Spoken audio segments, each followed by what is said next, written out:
whatever milestones that Black people make against hate, it ends up benefiting all the other people of color. I can't see what his end game is. The Republican Party is the party of racism, is the party of white supremacy, is the party of hate. This is wrong, and it needs to stop. Everybody wants to go back and drag that piece of history up, but they don't want to go back and deal with what their ancestors did to the indigenous people and to Black people in this country. You got to go. And you got billionaires talking about going to space and Jeff Bezos, go, never come back. I hope you get lost. This man has lost his mind. Boom! Come on, girlfriend.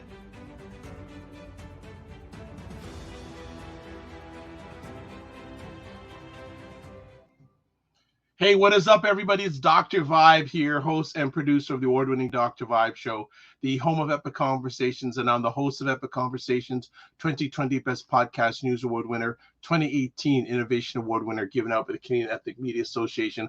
Also, I co-host, and co-produce the only online show in the world for dads and fathers that is sponsored by Dove Men Plus Care. And as always, I'd like to say you're blessed, highly favored, a magnet for miracles, and a solution for someone's problem.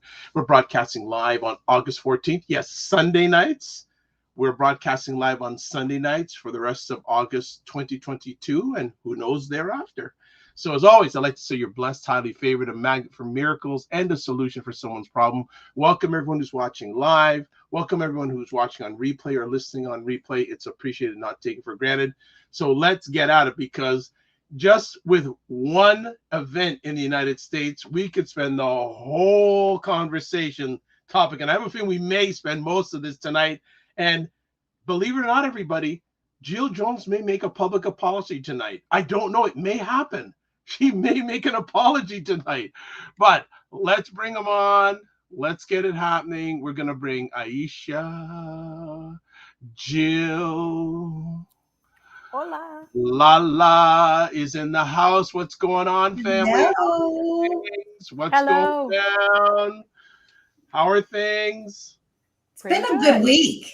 Has it? What's made it a good week?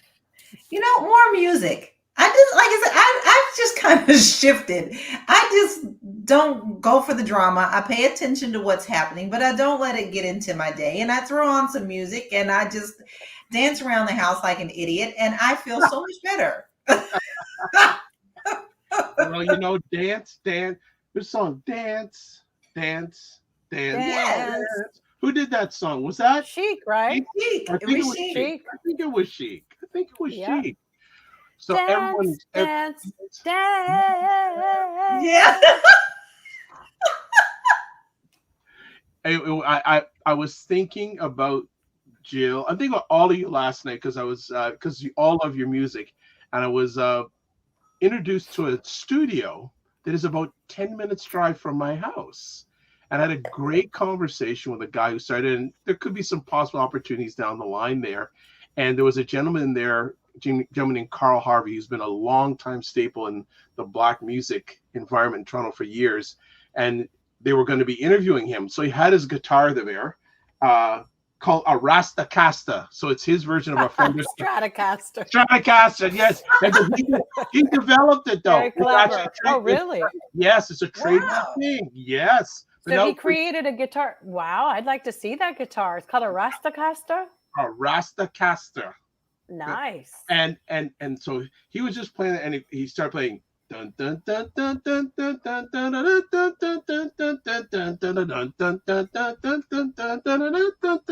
is a lick. I don't know, great, but Earth, Wind, and Fire. Yes, Shining Star. Shining Star for you to see. Yeah. He was just playing the guitar and going, man, if Aisha, Jill, and Lala were here, they'd be singing in the background, going right at it. But he just played it like no problem. Just playing the licks like. Wow. Oh, that's so nice. It was so nice. But I will was find it out an outdoor festival you went to, or a party outdoor? It was a studio. Like I was just someone that was introduced me to a studio, and this gentleman who had it for years. He just the last few months started it up and brought it in this beautiful space. so many things are available there. And Carl was there, and he was getting ready because him and Carl have known each other for a long So time. nice. It was just so nice to see someone just dun, dun, dun, dun, dun, dun, dun, dun, dun, dun, dun. I'm just going nice. I think I know 9 chords now. I'm learning guitar. Oh, I know 9. Great. Very you know, good. you got to appreciate Aisha K. Staggers, a trooper. She is making every way possible to be with us tonight. How are you, Aisha? Where are you now? Okay. I'm in a hotel in Norwalk, Connecticut. Because like I was telling everyone backstage that I'm visiting with family this week. Aisha, you sound like Max Headroom. No, the audio. Oh, The, wow. Yeah, her audio. I thought I was going to get an Aisha version of Max Headroom. For those who remember Max Headroom. I know that was a blast from the past. Yes, I'm just into retro tonight. Like before we went on live, family, I was in that music. I was so jacked to be with the ladies as always. So I started playing an extended remix version of "When the World Is Running Down, You Make the Best of What's Still Around" by the Police. Oh, that's a great song. Oh. When the world is running down, So you simple. make the best of what's still around. So Great song. Just I haven't played the simple. Police in a while. Nice song. And you know what? I'm going back and just appreciating them as three-piece band. Simple. It was a great band for 3 pieces. Awesome. And We used to fight like cats and dogs, though. I heard something funny today. You know, Lars from Metallica was being interviewed, and they said, "How did you find?" You know, there was a funny story about how he named the band. It's his band. He founded it, and he named it Metallica. And he said he was here in LA, like sort of, you know, because he was really wanted to be a tennis player in Denmark. And he was ranked in the top 10. And he said, and there was a reason, because there aren't that many good tennis players, he said, from Denmark. So when he came here to California, he realized that he really wasn't in the top 10 of anything. So that's how he ended up starting Metallica and getting involved in that, his, I guess, second love. But it was a guy who asked him, "Hey, should I start this magazine? I want to do a fan magazine on metal music. So should I call it Metallica or Heavy Metal Music Mag?" Mm-hmm. And he goes, Heavy Metal Music Mag. And then he took the name Metallica and named his band that. oh my goodness. He was All always right. crafty.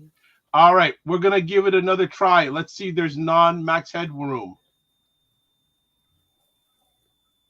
We're not. I'm sure it's going to work now. It's because I'm in the hallway. You're in the hallway. Oh my to do God. the show of a hotel, and you're still. Yeah, it's not happening. So folks, we were being patient, but we have to move on. You know, there's almost a "Must Let the Show Go On." Who sung that song? Oh, that's a real I don't know. Anybody could have sang that one. There's a version done by Really? Three Dog Night. Oh my God, I love Three Dog Night. I heard a song the other day. It sounded like an old Three Dog Night song, but it can't. There's 2 things we haven't done for. We haven't done as Ask Us Anything, and That's true. And we have to do a before the end of the summer. We got to do Ask Us Anything, and also another music night of some favorite tracks or Music artists. is always good. Yeah, and I don't want to play anything because it'll probably get blocked by the powers that be at Meta or YouTube. We're just mentioning songs and mentioning favorite things. So actually, we're broadcasting live on August 14th. State of Things with Jill, Aisha, we're trying to still get, and Lala, and Aisha Keys is playing Toronto tonight. Oh, nice. Right. So and here's another interesting fact. Well, we're going crazy now. I'm going fact. If anyone listens to Allstate commercials, for many years, Richard Drysart that was the voice of Allstate commercials, but it's now Alicia Keys. Oh, is it? Really? Alicia Keys is now the voice of Allstate commercials. Why? Don't know what happened, why they changed, but you know, I'm like, for me, when I do watch TV and this, I always listen to the back and go, "Hey, that sounds like That face, I know that voice. I hear her voiceovers all the time, but for somebody who I find to be not very articulate, I don't like that. Well, she's Joe playing sound like she talking tonight. like she sound like we're really talking out of like some kind of color purple, or like I don't know what it is. I don't know what it is. I don't like it. Okay. Sorry. Hello, oh my name is baby. Hello, Black Beauty. Oh my goodness. Oh my goodness. The I don't like thoughts it. are out It's like already. she grew up in Hell's Kitchen, not freaking like Louisiana over in, like really. I don't like that. I know exactly where she grew up at. Oh, but If anything, she would have been talking a little Irish if she really wants to go back into the days of Hell's Kitchen. But that I can't deal with these for people watching urban live, these urban accents. I'm sorry. for people I watching just live don't on the get it. replay, I just watched Jill get very comfortable, so she's ready. All right. Yeah, I'm ready. I saw while she was talking about Alicia Keys, and she was just getting her foot up, relaxing. She's ready to make it happen. And Blue Rains is saying, Jill is hilarious. Hey, everyone. Okay. This lady is relentless. Where are you now? Okay, so right now, I am outside. The hotel has a the hotel has like a sun rooftop that the roof it is like a patio lounge kind of area, and it's like literally outside. I love it. I mean, you're not too that's bad. where I am right now. All right, well let's go to God. And Aisha, if you do drop off, or if you want to just turn off your camera to get more bandwidth, hey, Yeah. we could work with that. I mean, folks, are we having fun or what? My God, this is hilarious. Like, and then what? And just giving Toronto updates. Yesterday, Saturday night and Friday night, Kendrick Lamar was in Toronto. So he was playing Toronto, and we've had lot of concerts coming through. Actually, I wouldn't see him, but I was talking to someone who went to see Chris Brown, and they said it was a good show. Oh, he can sing though. You know what? Whatever his personality is like, Chris Brown can sing his ass off. I will never take that away from that young man because he just is just that guy. Okay. I found myself, I listen to some of his songs come on and on my playlist and stuff. I just can't get into his drama stuff because he's young and he's going through things, but he is a great singer, a great voice. All right. So before Aisha goes into darkness, let's start talking about today's. It's already dark outside. I'm outside. It's dark. Okay. There are lights out here, so I'm good. Now, is this the ghetto version of State of Things? You know what? I'm like in the woods. Oh no. That's my challenge here. Oh, okay. So you're actually just the location is going to be tricky anyway. Okay. All right. So I should have gone to my grandparents' house and did this, but I didn't think about it. No problem. Let's go. First off, some news last week. The U.S. Department of Justice is investigating where 45 violated the Espionage Act. Who wants to talk about any of this? Go for it. But Aisha go first. Was I the only person who busted out laughing when you saw that headline? I thought it was so funny. Oh my God. Just because espionage, you typically think of spying, and that isn't really the reason. That's not the purpose behind the Espionage Act that they would apply to this case. To this case, it would actually be taking government documents with the intent to sell them to a foreign power. And that is what the espionage is that they believe is happening on the Trump side of things. So I just think it's I think it's funny, but the funny thing to me is that Merrick Garland will sit and tolerate people talking about how slow he is on things and how he doesn't move. Amazing. But dare you say that he does? Damn, right at the good part. All right. I know, right at the good part. He was setting up your boy for you. I know. Your I have to point. apologize to Merrick Garland because, you know, even though I have a moon in Scorpio, so I'm like, oh, okay, but pushy moon. So I just was thinking it was just getting too long, you know, where we weren't hearing anything. And then all hell broke loose. So yeah, I apologize because I don't think he's done yet. I mean, it is unusual for any FBI people, they say, or DOJ to come out at a warrant level. Usually it's with the indictment that they're actually speaking about, but typical Trump, he throws in enough chaos so that no one can, you know, can see straight all these crazy things. What did he say that the documents were, he had declassified them, then they weren't, then the FBI was planting evidence. He's just a nightmare. He is a nightmare. And now everybody's been calling him Benedict Donald lately.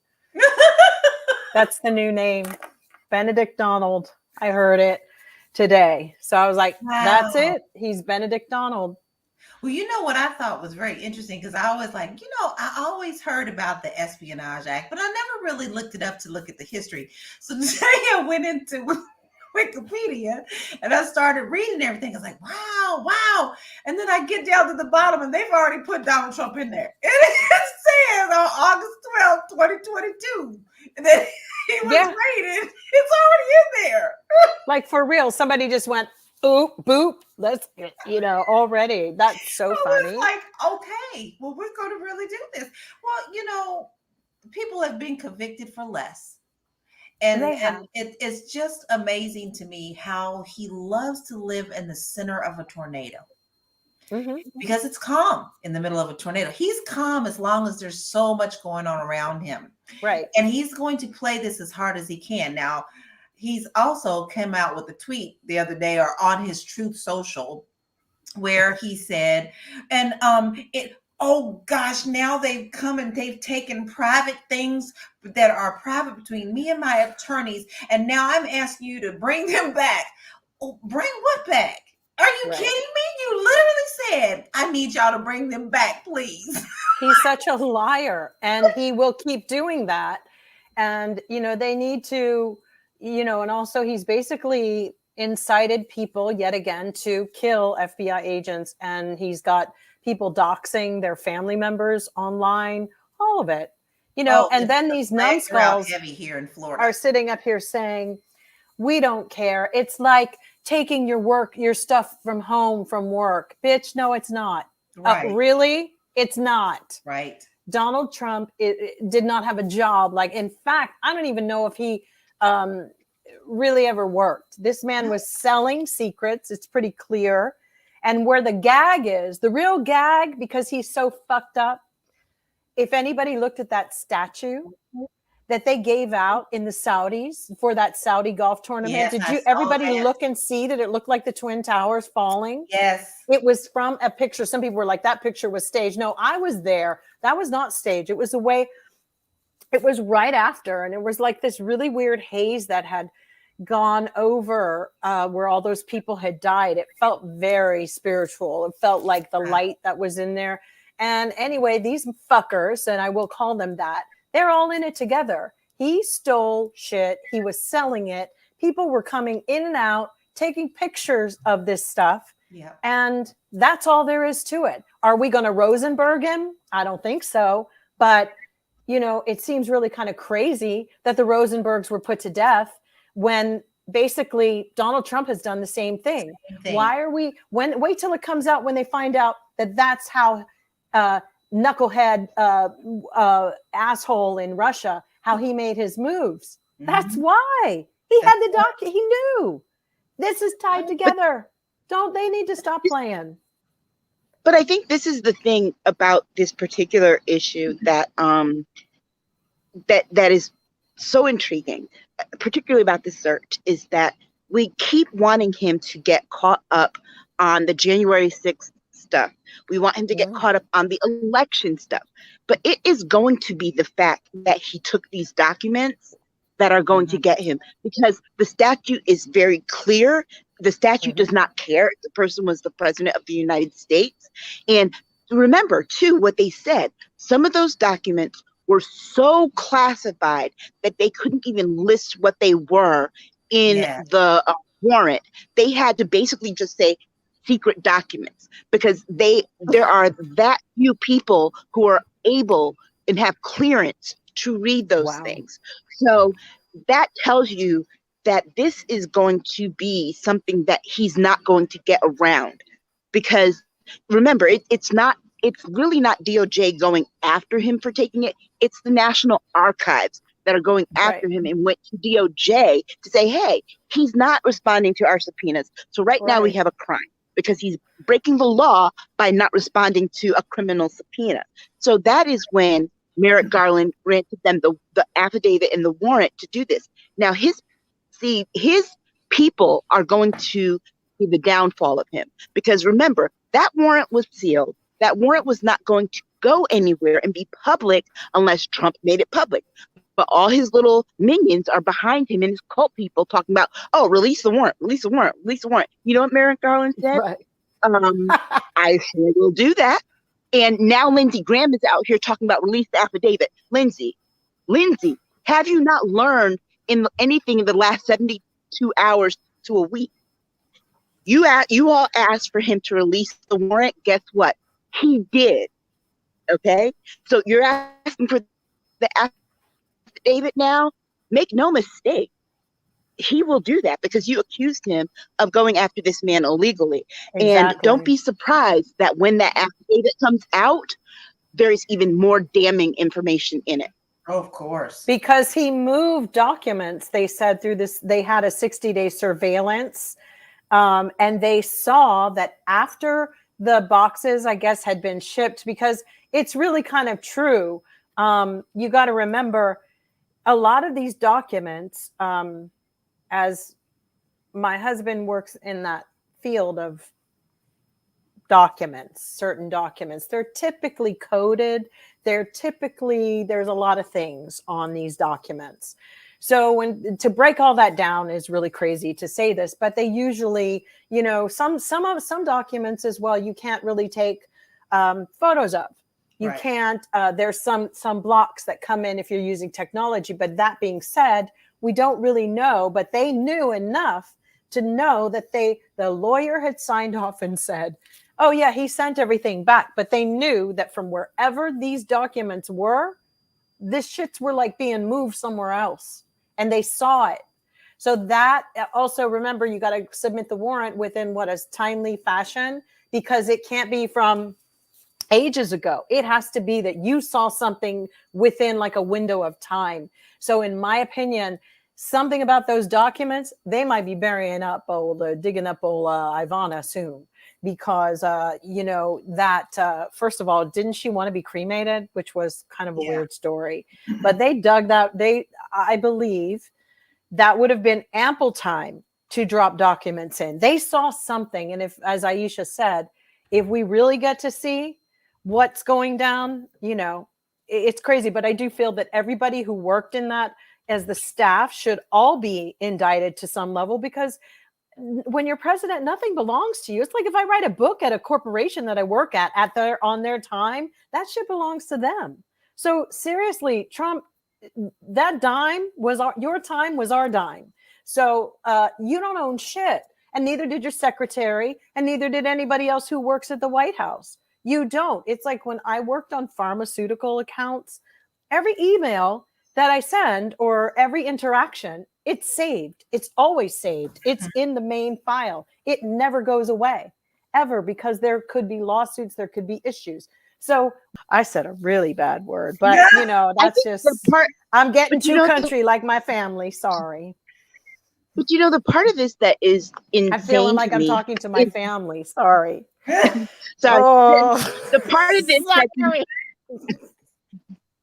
look, the part of this that's insane to me is that he had 4 different excuses in the last 3 days, right? At first it was he didn't take any documents. Oh, he took work from home, like everybody takes work from home. Then it was, well, I declassified them. Well, you didn't follow the declassification process, so what are you talking about? You declassified them. Well, oh yeah, well, his lawyer then says, course, oh, he doesn't have them. So he's given too many different excuses about these documents for anyone really in the Department of Justice. And that's really the only agency that counts here, is for anyone in the Department of Justice to believe him like they would any criminal. Any criminal, they treated this like they do any kind of crime. So anyone who gives you 4 different excuses for why they did something after denying that they did that thing, that raises the specter that, hey,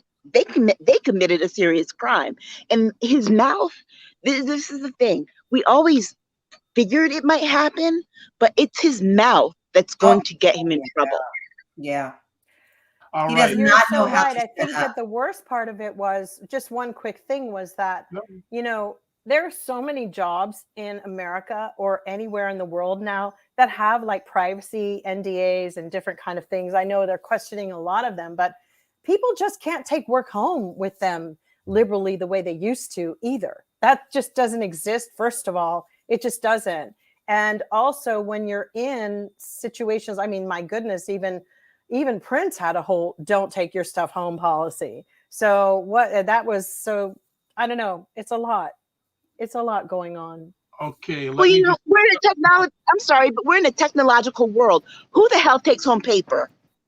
I agree. And he was eating paper, so he was a danger to it. All right, so just catch up. I don't want to interrupt the flow too much. Black Beauty says, personally, I believe 45 should be prosecuted. It's treasonous, nefariously underhanded, and disappointing to say the least. Yeah. Green-eyed little baby says a few hours ago he had his attorneys request these, quote, planted, unquoted files that he gave them back. Okay. Got Cher Knight, who is a fan, who loves watching this in replay, but she finally gets to watch it live tonight. So welcome. And Blue Rains is saying she's doing well. And Marcus, I did get your request, so I will get the ladies to talk about that conversation topic before we finish off tonight. So, but even before that, he went to the grand jury. Your girl, Letitia James, and took the fifth. For 3 hours. Except to his name. Everything else was I plead the fifth. And he said his own self. All you got to do is go back and look at his tweets and whatever he said on the news. You know, anybody who pleaded the fifth is guilty. He said that out of his own mouth. But that's the thing. Legally, in the legal sphere, what they say is that someone who pleads the fifth in a civil case, you can take that as guilt, but you can't take it in a criminal case. What's really going to trip him up even isn't the pleading the fifth and all that in New York. He's not watching out for homegirl in Fulton County, because Lindsey Graham this week decided that he was going to ignore a criminal subpoena, which means her next move is that she is going to have him arrested for contempt of court. And that will happen because he didn't ask for a continuance, nothing. He just decided not to show up. So watch what happens to Lindsey Graham, because if she can't get Lindsey Graham to talk, she is eventually going to get Donald Trump to try and talk by subpoenaing him. That's the next subpoena that we're going to see from going into Trump world. And it's funny because what did we count before we went on air? He's got about 10 different suits, from the insurrection investigation, Letitia James in New York. The Manhattan DA is still investigating There's something with him in Georgia too. And then Atlanta is still dealing with, then there's the Westchester golf criminal investigation that's going into his golf course about however they're not paying taxes. Then there's Jean Carroll with the defamation, and then the Capitol Police have lawsuits against him. And so in a really weird way, he could, if he answers any of them, he'll incriminate. He's just messed up all the way around. If you answer, another court case can look at it and go, what did he say over there? Okay, let's just double check that over here. So he's backed himself into a corner, but like the snake that he is, he will be throwing bodies at us. He's going to body us for a while. That's it. Well, it's interesting. One person I haven't heard anything from in the last week is Mark Meadows. I know. They say he's the one that flipped, but I don't know if it's him. Some people are saying it was Jared and Vanke. I don't believe what? I think they're getting scared. I think his children are getting scared. And I do think not Eric. Not Eric. Eric is still not Eric. No. Not Eric. Eric has too much to lose. I think he's really in on the grift. But Junior doesn't care. Junior's as dumb as his dad. Mm-hmm. Yeah. Yeah. And so is the girlfriend, Kim. They said that she was the one who brought up, the FBI is planting listening devices. For somebody, I think she used to be a prosecutor too. I can't believe she was married to Gavin Newsom. No, but this is the same Kim Guilfoyle that says that her parents are immigrants. Her parents are Puerto Rican, from Puerto Rico. Her mother was, and her dad was Irish. Right, but they are not immigrants. Puerto Rico is a United States territory. She didn't even know her mother. I get the feeling her mother died when she was young. So she was raised with no real connection. She tries to dance like she's got some flavor, but you can clearly see she didn't know that part of her family from the way she dances. Green Eyed is saying, I want to know why he's throwing up the Black Power sign. He did it after he pleaded the fifth. I know. She's right. I saw that. I was tripping too. I thought I was seeing things. He's been doing that for a while. What are you doing? And at his rallies, he does that. They really got a good shot of it, Aisha, because it was smack on. It was just like, what? Because he does everything he can to stay relevant and in the news. That's it. He loves his attention. He loves his attention. And my fellow journalists have to do a better job at not covering him the way that they have been. Because, first of all, who else is a former president who we don't hear in the news every day? Barack Obama. You know who else is a former president who we don't hear in the news every day? George W. Bush. You know who else? Bill Clinton. Hell, we Jimmy only hear Carter. About Barack if he's talking about him. We just talked about Jimmy Carter. He's out there doing good. He is. I love Jimmy Carter. Anything about him. That's when you're a former president, the media does not cover you like this. The fact that they do, if the media stopped giving him this kind of attention, would he go away? I don't think he would necessarily, but he would actually do more that would be would make the Justice Department and other criminal agencies look at him a little closer. Why? Because a desperate man does any and everything that they can. Right now, he's aware that the media is on him 24/7. So he's careful. The people around him are careful. But you take that media glare away from him, and I promise you, he'll start making some mistakes. He sure will. But that's how he's rolled his whole life, though. I mean, that's just how he was. I mean, I've had people very close to me who worked with him in New York when he was running all those buildings and getting all this government money and, then not building the buildings correctly. I mean, this is his life. I know. I do too. I hope, I don't know, mark my words. I just feel like Ivanka, she gonna do something. She's cracking. Yeah, I didn't know that Jared Kushner has cancer. He had cancer in the he claims during the White House. That's because those, I don't know why, but he had thyroid cancer, and they have been really quiet too this week, or they're making it up or something. But they're in Minnesota at the Mayo Clinic, so I don't know. I know that there was $2 billion exchanged from the Saudis to Jared Kushner. And something just seems very wrong. Many people have always been questioning what all that was for. This is a guy who could barely manage an apartment building on freaking Fifth Avenue or Park Avenue, the 666 building. It's like, and they gave him $2 billion. Why? And maybe there's just some true, there obviously either he was blowing he was doing somebody, and he's really good at it, like really good, or he gave some private information that was like no one could believe they could get it. Like he put it was that good of intelligence. I only feel bad thinking about how many intelligence people who were put in harm's way for Yes. whatever they've been doing. Yes. Yeah. I agree. Remember, Jared had that clearance that no one should have had at his That's right. level. So he Because had he didn't access pass to the information. first clearance, by the way. He never, But he had- never, yeah. He passed the first one, but he got the second one because Donald Trump interfered, and then that gave him access to classified documents that he probably should not have been seeing because he was compromised. So it is very clear that there was some selling of information going on between the Trump administration and Russia, the Trump administration in Saudi Arabia. It's obvious that was their whole.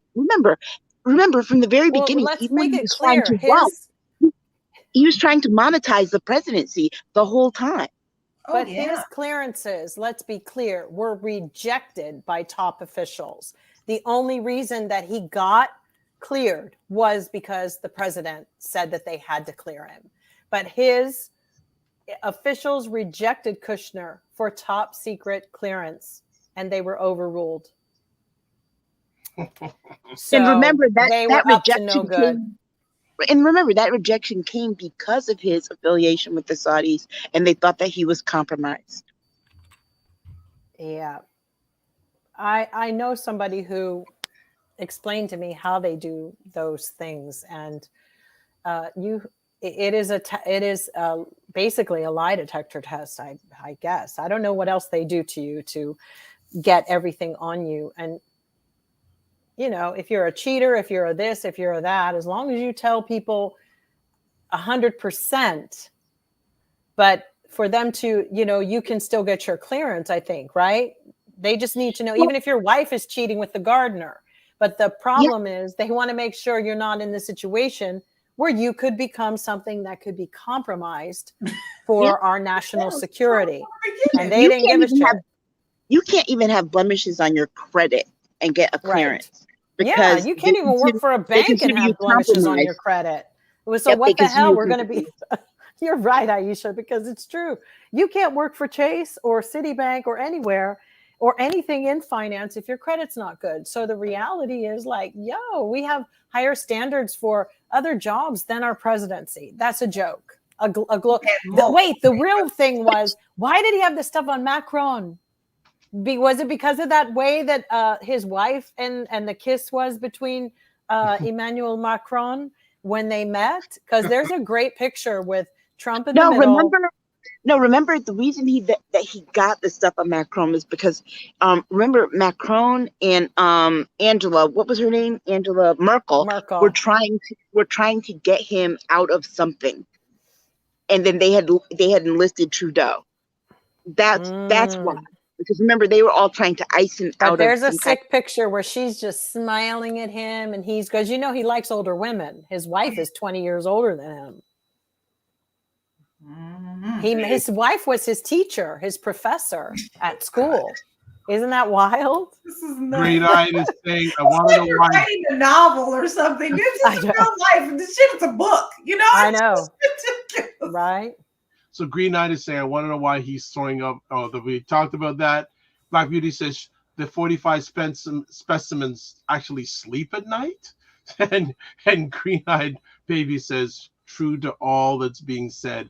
I want to know what's going to happen next.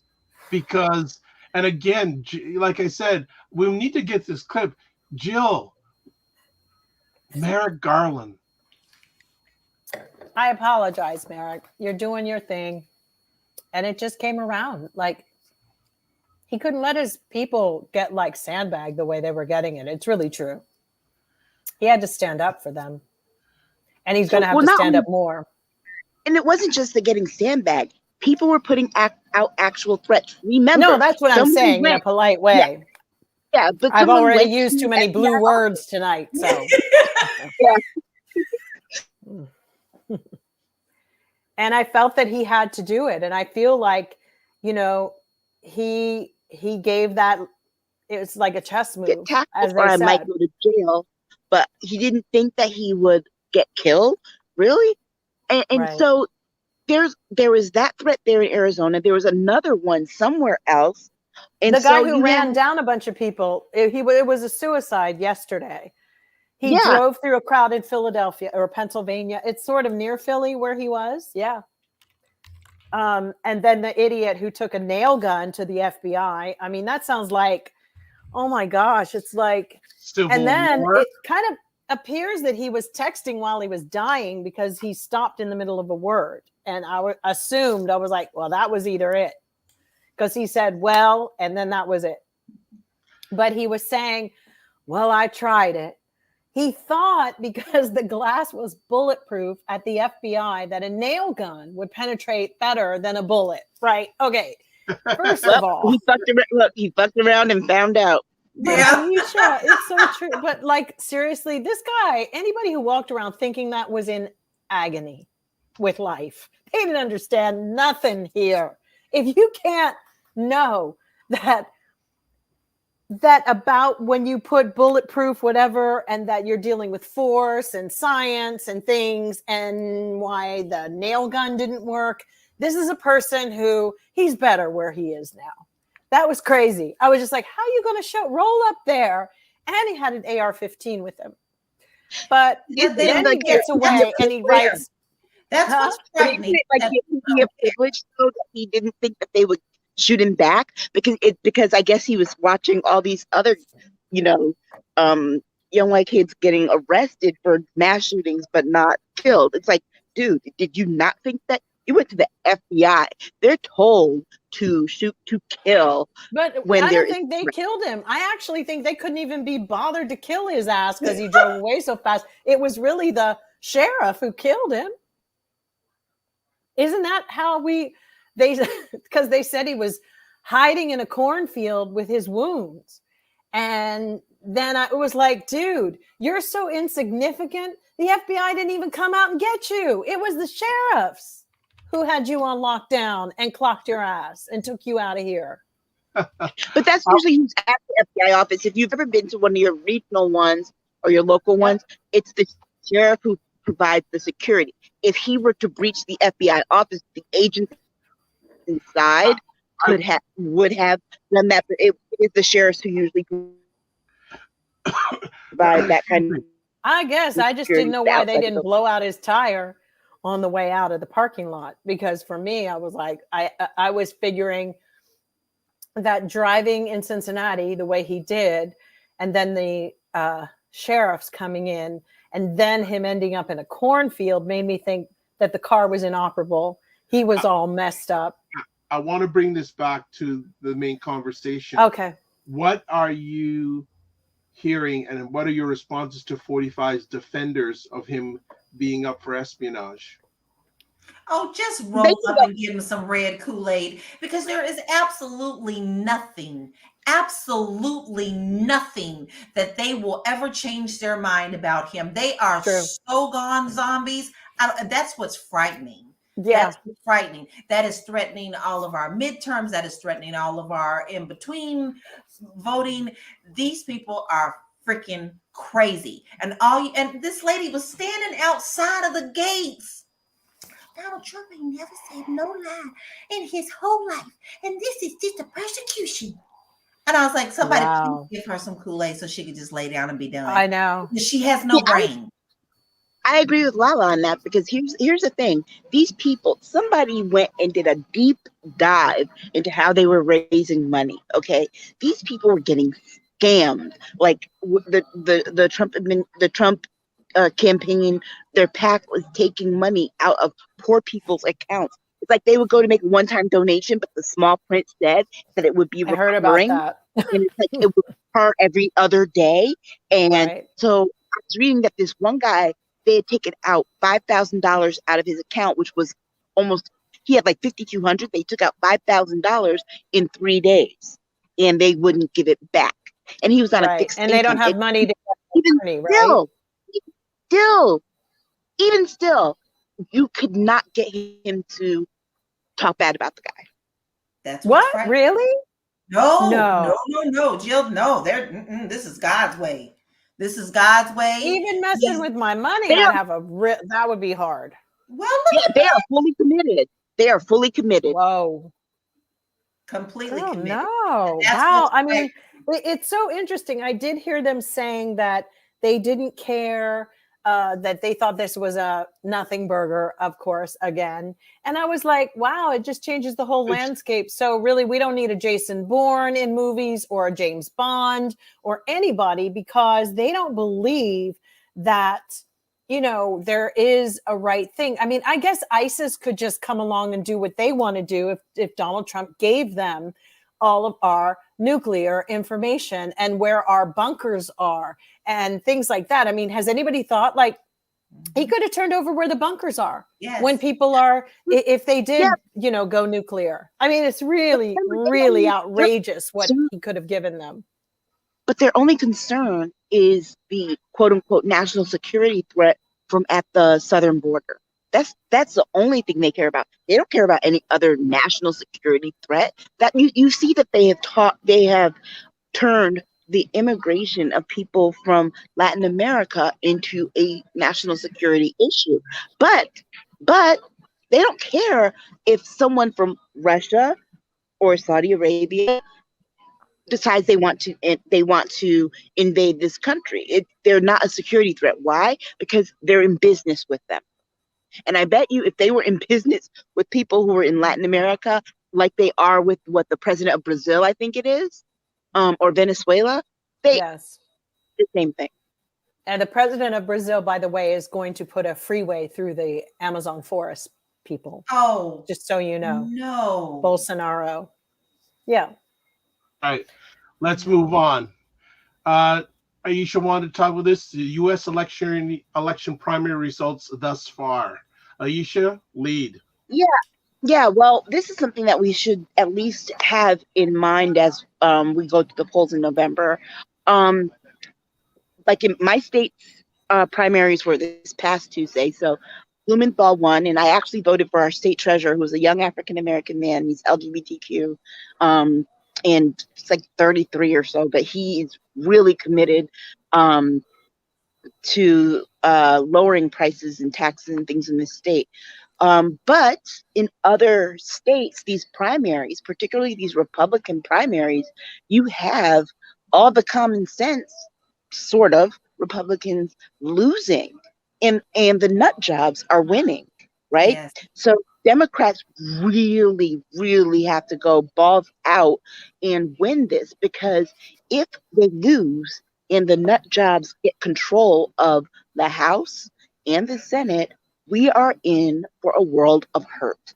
And there's no other way to say it. It's going to be hell. And you want to talk about retribution? They're going to go back and repeal everything that has just recently been passed, and they're going to do even more damage. The next one coming up this Tuesday, that is one to watch, is whether or not Liz Cheney wins her primary. And won't in Wyoming and Alaska. Alaska's the other one too. Like her and Murkowski, and it's looking like they will not win. Right. And put it this way: these are Republicans we know vote with the Republicans 99% of the time, because the Republicans started doing something. Thank you. The Republicans have started doing things that, everybody was tripping out like, oh my God, these hedge funds are buying all this property. What they were doing was buying places so that they could put Republicans in those housing locations to vote Republican and vote red. That's right. For everybody to think this was this random thing of, oh my God, a property is doing so well, and everybody was just selling away their lives, in certain Democratic areas and they made sure these are hedge funds that are supported. And if you look at the spider web of how the tentacles reach, they all reach back to these religions and this weirdness, this whole, Koch money. And, one hedge fund and another hedge fund and this one, and they're all related to the Koch family. That's what everybody aspires to want, right? But what they did was, aside from just regular gerrymandering, they also created that element. They also, now have put these people in place or gotten rid of the Democrats that they won't, rent to. It's very messed up what's happened, but it's so transparent. I can't believe people fell for it. Hook, line, and sinker. Well, Democrats are stupid, though, because remember, these people didn't start running for House and Senate seats. They started by running for school boards and Yeah. running Yep, for city true. council. And then once they got those, because remember, they put those people in the positions so that they can then get them to run for state house and state senate. Yes. So then they could do all the gerrymandering. And they gerrymandered districts to death. They even eliminating some Democratic districts, like they did with Val Demings' congressional district. They eliminated her, Her whole, the yeah. one her whole district. So she was in a primary with the existing Democrat there. So now one of them is not going to be there. And then beyond that, once they did that, they then started doing these gubernatorial races. And once they had that under lock and key, then they moved to Congress and the Senate. And it was actually a slow process, but Democrats were not, they were fighting from the top down. And Republicans went from the bottom up. And it didn't help that we had Sinema and Manchin, because they've said now that Sinema has pocketed $1 million just within the last couple of months from her donors, who are Republicans. But we shouldn't let Democrats forget either how they were all like fawning over Sinema. I didn't like her to begin with. I didn't like the either. other one. I like the Democrat she was in the primary with better. Yes. I did not buy Sinema at all. There was something really like, a little too, like they were trying to be too trendy or something. And I didn't buy her bullshit. And I was right. She's bullshit. Down here has already signed into, he's going to make sure that there's a police thing going on and there's no fraud down here when this is the main state. If you ask, says the fraud himself, right? So this is going to be very interesting to watch down here. Now, for the very first time down here, I did get texts from the Black Voters Matter and all those things, because I was like, where are my people? Right. Nobody has reached out to me. Nobody has done anything. And I finally get them this week because we have early voting. But this is traditionally known as a red state. And so I'm relearning who I need to know down here. But it doesn't really matter because it's always going to turn out to be a red state. And DeSantis just basically put the nail in the coffin. If you want to try to be a Democrat down here, you pretty much can just lay it down. Yeah. Just to and you know what you said, Lala, that was. Let me just jump in quickly, Aisha. I'm just going to catch up on comments. Black Beauty saying Garland and the Justice Department finally getting the job done and bringing it to justice. And then Black Beauty is saying the ladies are absolutely correct. The Republican 45 zombie, racist, radical 45 mindset, Christian cult train is off the hook. That's a lot to say in a mouthful. And then she also says, right on, Aisha, I as well have to continue to vote. Each and every one of our Democratic votes are going to be needed in order to maintain the House. Right. And if you want Democratic organizations to reach out to you, they do so because they get the list of primary voters. Okay? Right. So you have to go for primary. Otherwise, they're not going to have you on a roll in order. I get them every day. Took them long enough for me. I mean, early voting is this week. It ends on the 20th. So already? Early voting here, yeah. Already? Yeah. I just sometimes sit around and look at all these, we have a very strong Vietnamese group of people in Orange County and different immigrant factions that have come in, and, they're Republicans. And, you guys know how I feel about this now, that I'm not really so much involved in the immigrant, what they need at this point, because I do feel that we're getting to a time with climate change where there's going to be a lot of people trying to clamor and get in America and get in any country at this point. But not even just that. I don't want to deal with things taking up our time, helping voters that come in here who do not support and vote against our causes. We were on the train, at least we're still having discussions in California about reparations. And I think that's still very key and it's very important. And I don't really want to give my energy to these people because not one of those Republicans voted on the Inflation Act. Not one. None. They've been sitting up here sucking up food and heat. And to be honest with you, what have they all been doing lately? Yeah. Did they anything in there for the last couple of days. So they get to lay low because Kevin McCarthy is beating them, whipping them, but I refuse to vote for their things. I'm even down for building a whole damn wall. Build it. The new Democrat. It ain't my problem anymore. The other day we had a situation with the cartels fighting at the border here, at our border here in San Diego. And after that, I was like, well, the hell with it. Build the whole damn wall. I don't really care, but I'm not a Republican. But let's all end that story. Let's just end that problem, because we're not going to keep bringing people who, fight here and jump ahead in the line over people who, Black people who are getting left behind. Sorry. And I've even seen a few of them co-opting their narrative of how oppressed they've been in America. Well, you actually are doing better than a lot of African-American people and are still getting an edgewise. And then when they all, everybody wants to pretend to be white, which is the aspirational thing of all immigrants who come to America. It's like, let's just pretend we're white now. It's just the way, it's just that thing.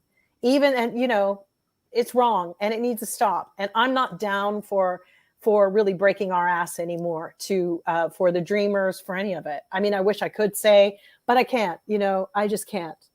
Because it's been a slap in the face for all these years. We fought so hard for the DACA. Yeah. In real estate. What do you mean they can't buy real estate? We fought for that. And now for them to turn around and to kind of stab us in the back with that, it's disgusting to me. But it's not easy for me to buy property elsewhere across the world. No, it is not. It isn't. It's actually very hard. It is extremely hard. And you better have your ducks in a row when you're ready to sign up and do it. Yeah. But here's what bothers me more than anything right now. We already know, because we talk about it. When you talk about Republicans, you say, which Republican? Do you mean the Trump Republican or do you mean the regular Republican? Because I could take the regular Republicans, because if you ask me, I'll take George Bush over Trump any day. Right. But now we are also seeing a split in the Democratic Party because Yang and a couple of other people that are ex-GOP are starting their own party called Forward. Yang is a tool. He had this project called the Data Project. We might have even talked about it once, that he was doing this thing a year and a half ago, and we all signed up and gave our information so that it had something to do with spam emails and all this other bullshit.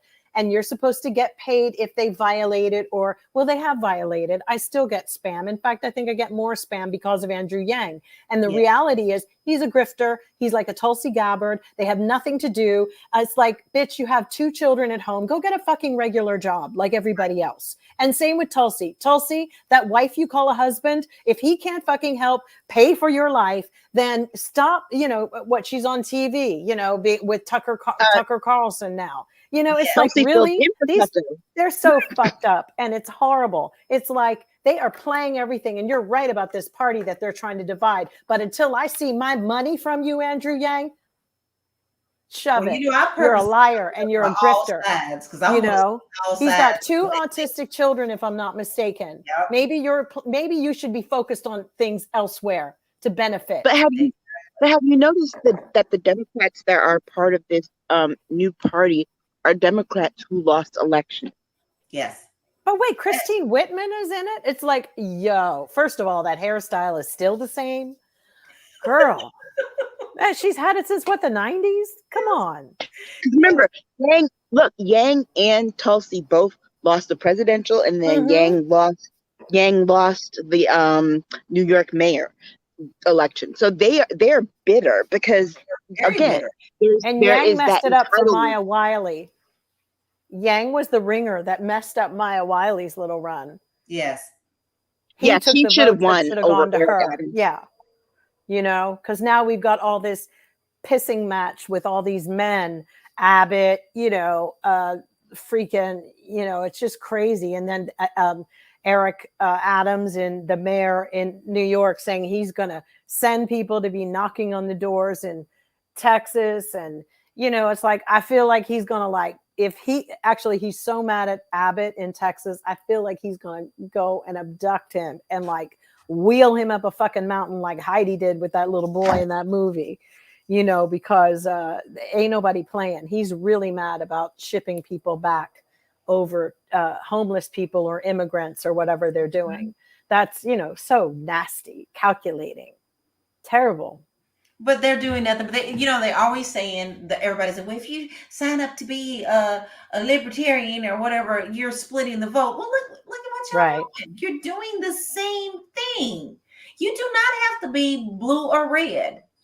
Well, that's that special kind of Democrat. The ones like in San Francisco that, were so, remember during that whole like Karen moment, and they were Democrats who Karen, that poor boy walking in that rich neighborhood in San Francisco. That's right. Why are you here? What are you doing here? Those weren't Republicans. They were actual Democrats. So we have those too. And they're only okay. We also have those that have opened and registered their corporations in Wyoming. Those are a lot of the Democrats that we have in America that don't see how duplicitous and disloyal their allegiance is, how it wanes from one day to the next. And when it's just, we have a lot of people who are Democrats who are hiding their racism behind their party affiliation. Thank you. And so that's a big issue. All right. Just let's catch up on a few quick comments. Black Beauty is saying, thank you, Jill. I agree. Simple as that. All right, let's move on to our next conversation topic. This is a little bit, Whole Foods CEO says, quote, socialists are taking over, unquote, in the U.S. and young people in liberal cities, quote, don't seem like they want to work. How about you pay them? Right. Look, you know what? Here's how I see this whole thing is that people are forgetting that Whole Foods and Starbucks both cater to a specific demographic that is white, rich, and usually they're gentrifiers. Yeah. Right. They're using gentrifiers too. Keep that in mind. And so when they do this, people are thinking that because, it's Whole Foods, it's organic, and Starbucks has all this stuff. It's kind of like they think that they must be liberal people, but they're not. Remember, they are corporations. They're not like Ben and Jerry. Ben and Jerry actually are socially conscious and environmentally conscious, right?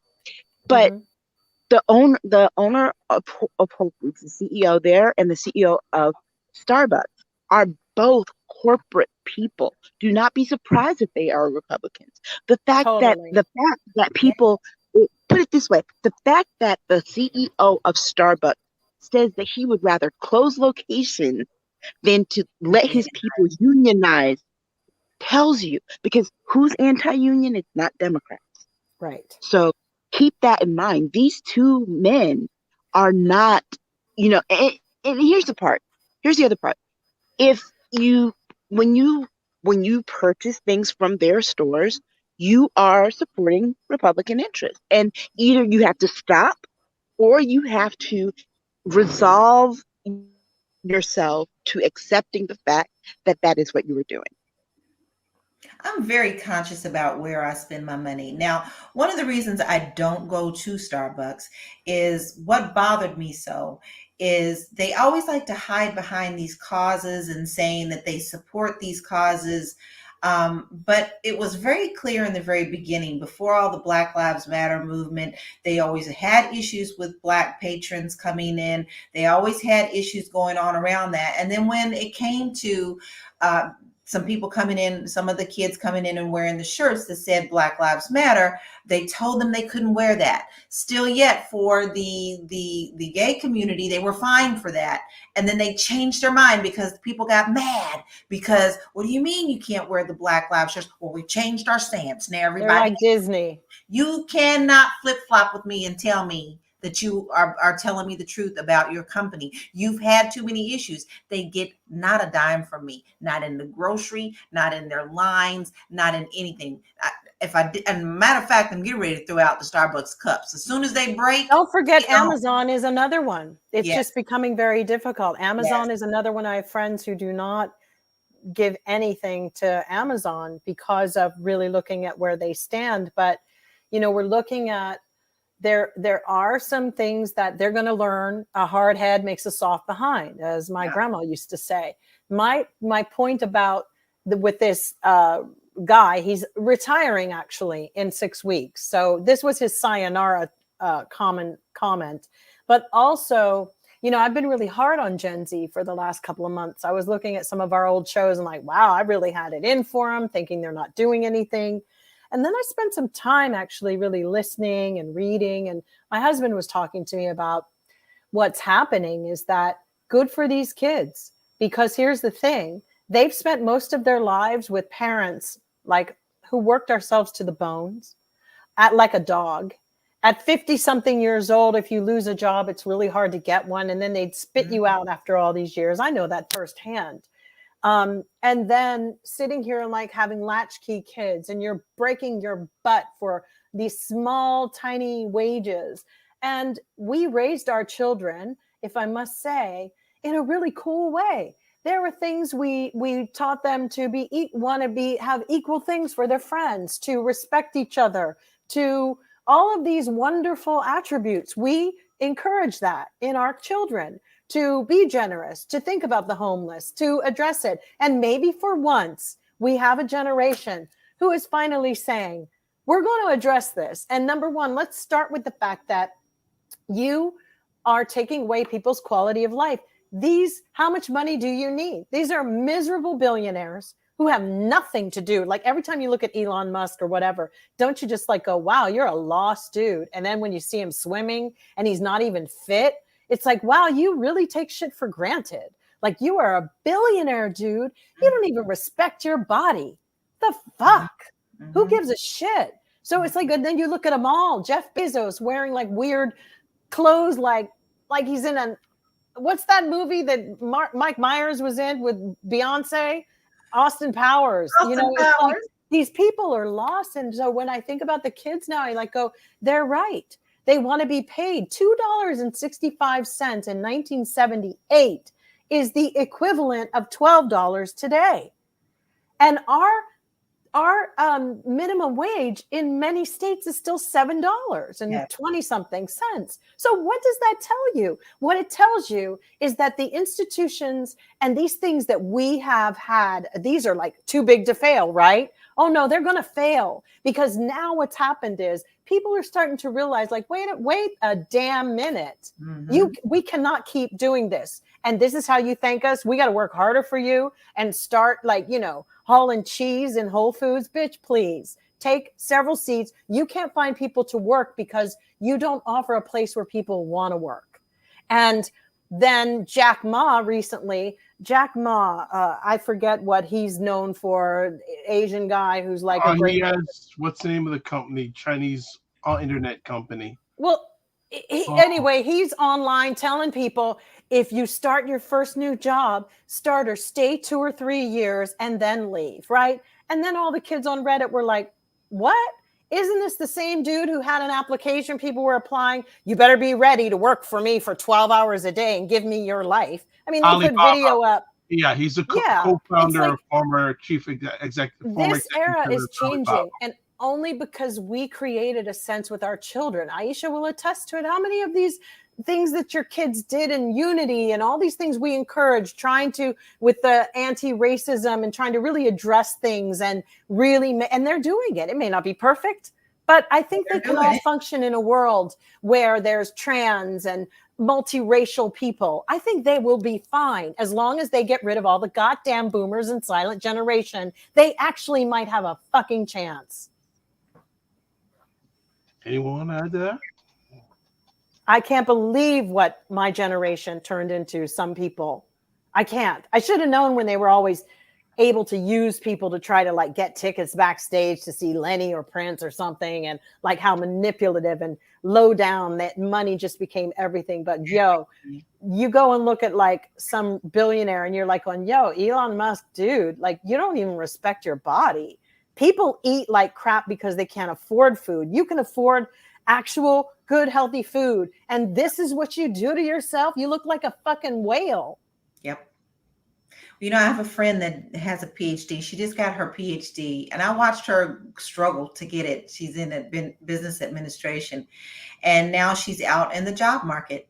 And she still talks about her job market. And she was like, I went on 40 interviews. 40. I have a PhD, Right. and all they want to pay me is $15 an hour. It makes me so angry. Oh, wow. Because we're teaching our children how to value themselves and putting a price tag on themselves of value. Yes. And we've got an idiot who actually thinks that his being is evidence enough of his value, meaning someone like Trump. Yes. And that is just disgusting to me. We have so many smart kids out there. And like I said, I was wrong to slag them off about not wanting to work. There might be a few. For everything, there's people who game a system. But I got to tell you something. These kids got a lot on their shoulders. And as my husband said, he said, I think they can do it. Mm-hmm. But they just have to remove some of the obstacles. Mm-hmm. All right. Black Beauty is saying, and Moses in capital letters, I'm sick of those high saluting corporate jerks saying people don't want to work. Pay people a wage they can actually pay their bills with, and then they'll work. Yeah, it was actually in America, in Germany too. There was one of the guys who has some of the biggest parks, like amusement parks. Yeah. He was saying the same thing. Nobody wanted to work for him. And then, and the kids were saying, we want more quality time, lifetime, whatever. And he was bitching and moaning. And finally, people were writing things, and journalists were saying, listen, you run a business that's based on people having quality time to come in and even go to your parks. What the hell is wrong with you? Yeah. Sorry, Aisha, I didn't mean to cut you off. No, I was going to say, it's really sad when you look at the fact that the minimum wage in a lot of places is like $7 an hour. Because I had my first job 30 years ago, actually. Yeah. And I was making $4.75 an hour in 1991. So babysitting, I paid my babysitter more than that. I paid my babysitter $15 an hour back in, ages ago. Yeah, and now it's like $50 an hour now is enough money to be poor. Yeah. Mm-hmm. So why bother to wake up and go? Right. I mean, literally, the trains, everything else has gone up, inflation. So my whole thing is like, then if you can't afford it, don't be in business. End of story. Right. This guy, look at this Whole Foods guy. How rich is he?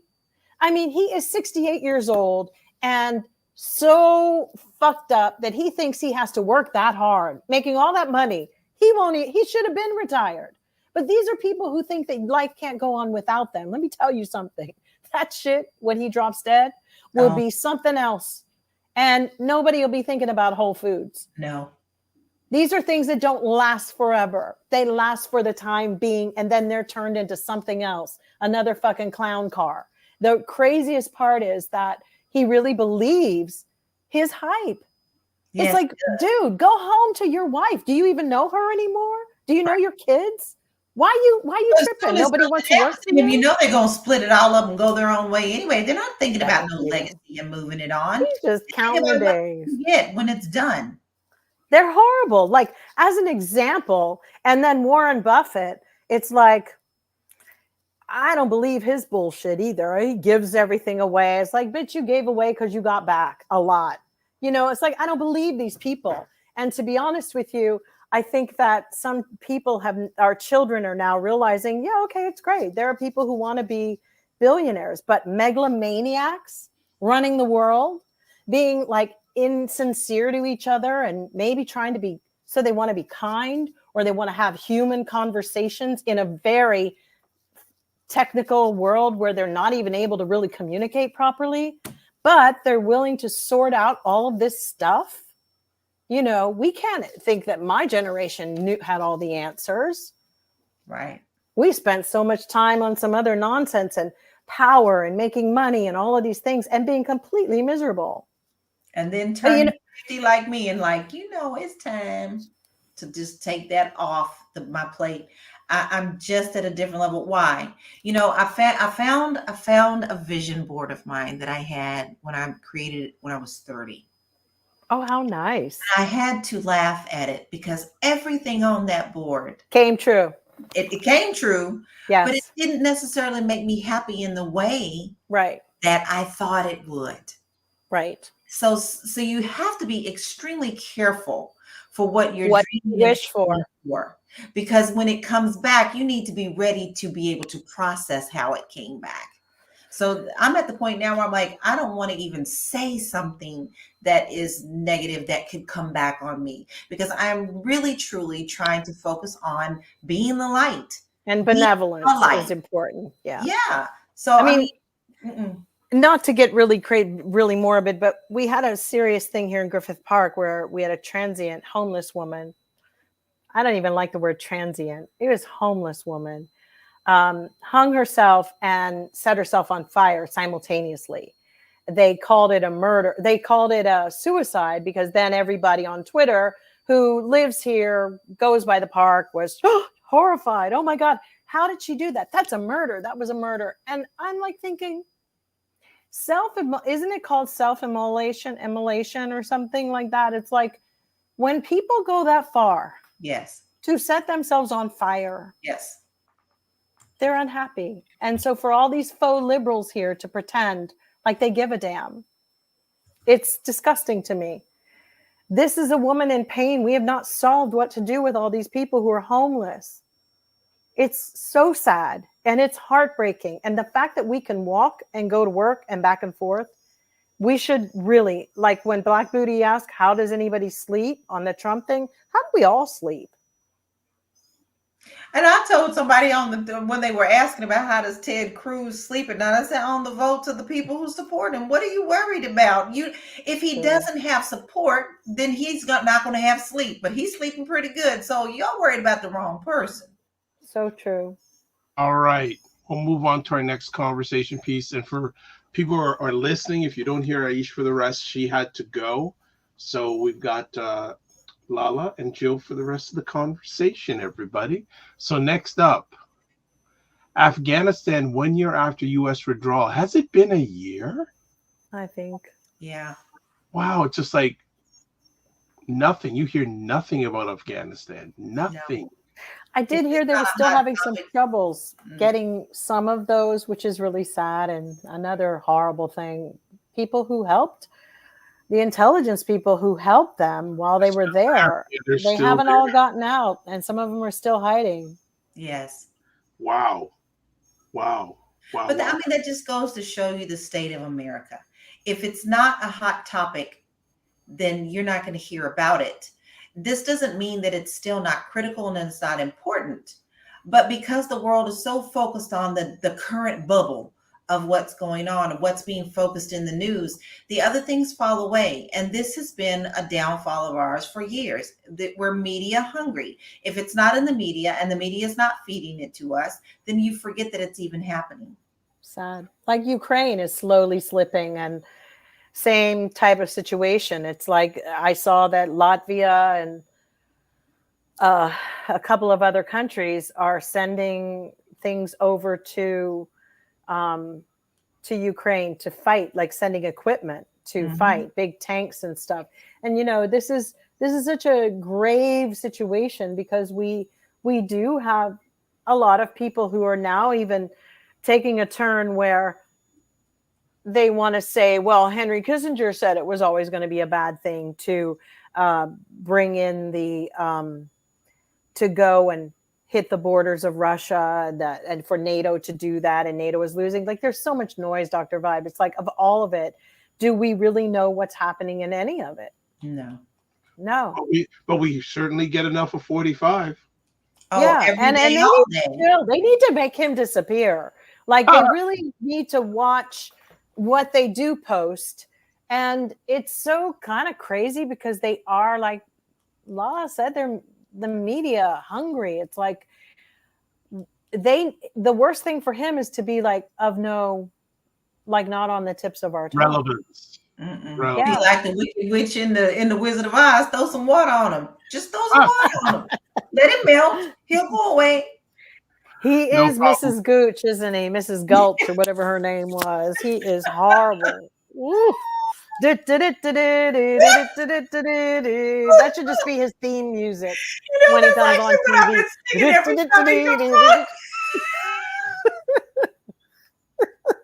It's the truth. Oh, Lord.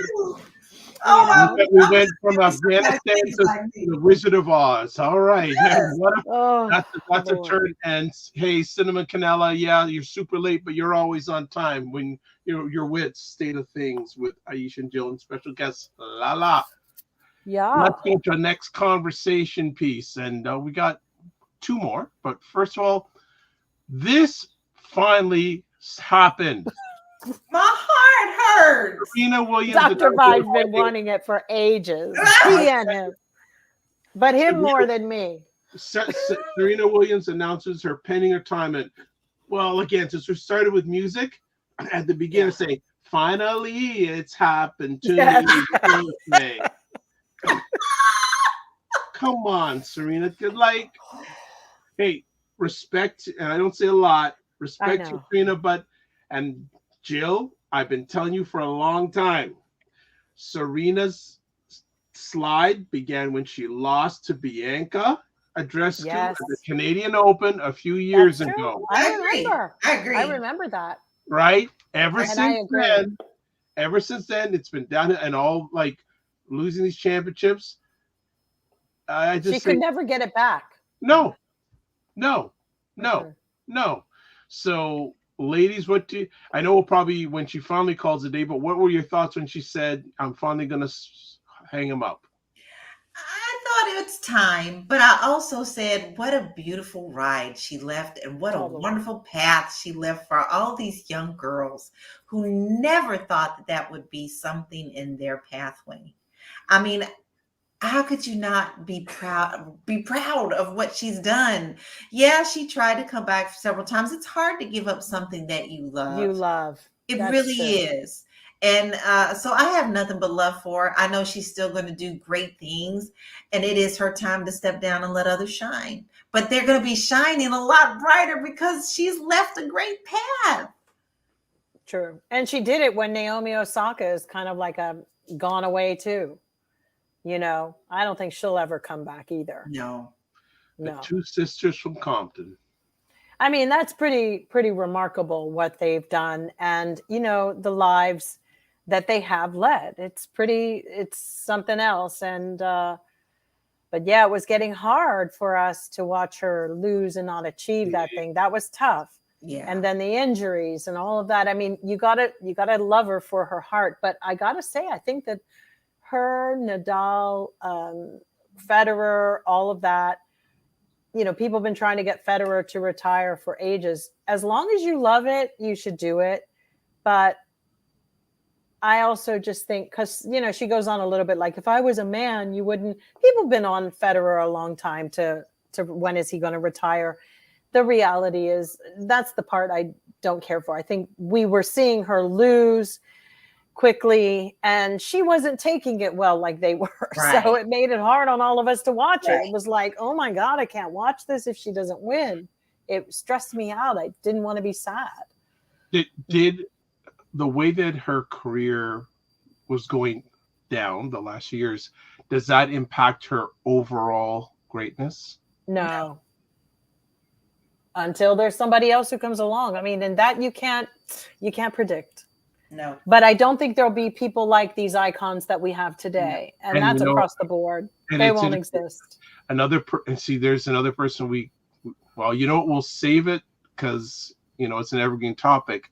Bill Russell. Yes.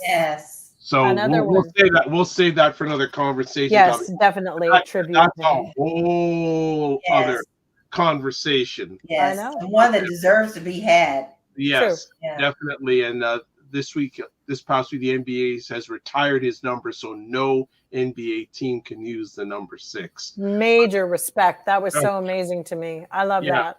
Bill Russell. Yeah. Incredible.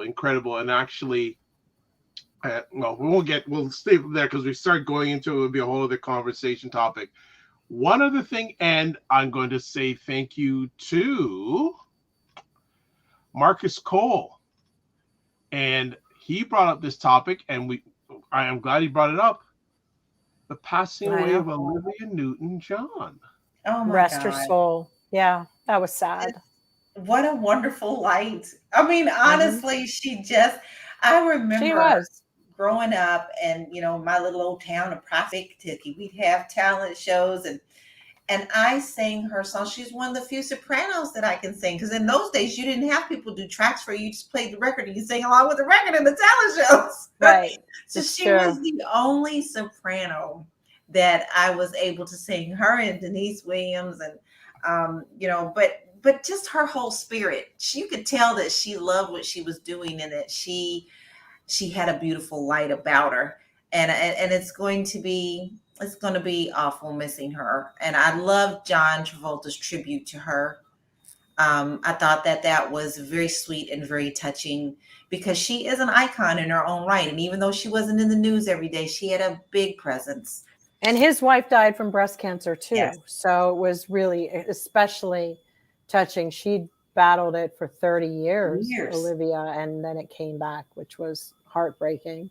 Yeah, she was something else. Just really very sad. She was so in our lives, like every Grease and all of that. Everybody loved that. Hopelessly devoted. I love that song. You were reading my alleged mind. I was just thinking about that song. I was just thinking about that song. Oh my God. Yeah, I honored her this week with that song too, and my little song challenge, Jill. I did that one because everybody had to do Hopelessly Devoted. Love it. Love it. There's no better heart. And when she broke down into that, you just felt it, Yeah. Gosh. Almighty Baby is baby saying, love Olivia, heartbroken that she passed. I've been posting about Xanadu. Yeah, that was really wild. This past week. That film, its special effects, and the soundtrack are still off the chain. Just fabulous. Yeah, I want to thank Marcus for bringing it, because again, we don't know all the conversation topics going on, and a lot of times we leave things off. We thought because Olivia Newton-John, and that happened this past week. Yeah. And prayers for Salman Rushdie. Yes. Just that he and who here's trivia question. Who was he once married to? Padma Lakshmi. You are right. Of Top Chef. That's my food thing. I'm a foodie too. Yes. They were once married. So good, Joe. You're hot on the trivia today. Love it. All right. Pope Fist. No black I hope power. He gets better. That was really do. Tragic. Because we can't live in a world where our FBI people, Salman Rushdie, we have to respect each other and really move this along. We got to bring about the new energy of how we communicate. This old stuff, it can't be the way it used to be. We have to expect better. All right. It's so funny. There's Andrea Mitchell on MSNBC. Yep. I'm a little hard on her sometimes too, but I learned a lesson. The other day I was kind of bitching like, oh my God, she's talking about this. Did she not prep for this? And whatever. I was just being really, as I can be, really like callous and cold and all that. But then today everybody was going on saying she's like has dementia and she's got Alzheimer's. And I'm really tired of ageism and people being ageist, because let me just say this. All you fancy pants out there, you will hopefully be old one day too. And what you think is going to be how you imagine it isn't always so. And aside from the fact that it's just getting to be really rude, we don't need to put her down. Like, if it's her show, she'll retire when she wants. We shouldn't be forcing an elderly. We don't know what her deal is. So for real, I got to check myself on that stuff, because I know we want to be hurtful sometimes online because we think that's how it sticks people and it really gets them. And it does for the most part. But it's, Lala said the other thing, it's bad energy. It does come back to a degree. It really does, because that's what you attract. Yeah. And I don't want to be like, I just think that it's not cool to just be ageist either. People do have their different thoughts on things and their ways. And Yeah, the internet is a beast, I gotta say. Yep. Yep. It is the beast. Yep. There you go. So we're not done another epic conversation. State of Things with Aisha and Jill. Now on Sunday evenings, at least till the end of August 2022 at 9 p.m. Eastern Time on Sundays. And Black Beauty just says, well said, Jill. Thanks, Black Beauty. Well said. So, and I can't forget Lala with her t-shirt line. I know. I've decided I'm going to stop being mad at people who say anything about liberty and flags. You know, I'm taking it back. Taking it back. Mine. Yes. Flag is mine too. Take so it back. liberty is included in that. Yeah. Excellent. Well, as I said, you can catch State of Things with Aisha and Jill live on Sundays at 9 p.m. Eastern, 6 p.m. Pacific on the Dr. Vibe Show YouTube and Facebook page. And you can watch replays of it on my YouTube page and on my website, the drvibeshow.com. Before we let the ladies go, they're going to leave their contact information. So I think we'll do the Lala thing first. So Lala, tell people where people can get a hold of you, Lala. You can find me at Realty Goddess on all platforms, all the way from Twitter all the way down to TikTok. I'm everywhere as Realty Goddess. All right. Next up, if you've ever been on Twitter, you need to follow this person. Thank you, Dr. Vibe.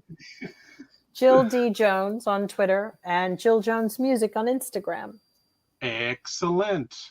And myself, I'm just going to put myself on the screen and do this and do this. If you want to touch base with me, where can you find me? I'm just trying to find the information. There we go.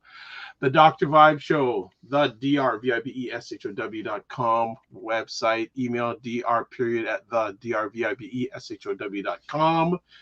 YouTube and Facebook, The Dr. Vibe Show. Twitter, the Doctor, just Dr. drvibeshow, and Instagram, The Dr. Vibe Show. And I think it's The Dr. Vibe Show on TikTok. So as always, I want to thank everyone who took the time to watch us live or watch us on the replay. Thank you, Jen. Fabulous conversation as always, everyone. Thank you so much. We appreciate that. So as always, I'm going to leave off with this. Live your life as a dream. If you can dream it, you can make it. Sometimes you have to get small to get stronger. Block assumptions, then aim bigger, aim better, aim higher, aim wider. Love, faith, and respect. Remember to give yourselves grace and don't just manage your time, manage your energy. We will see you live, blessings willing, next Sunday, 9 p.m. Eastern Time, 6 p.m. Pacific. God bless. Peace be all. Keep the faith and walk good.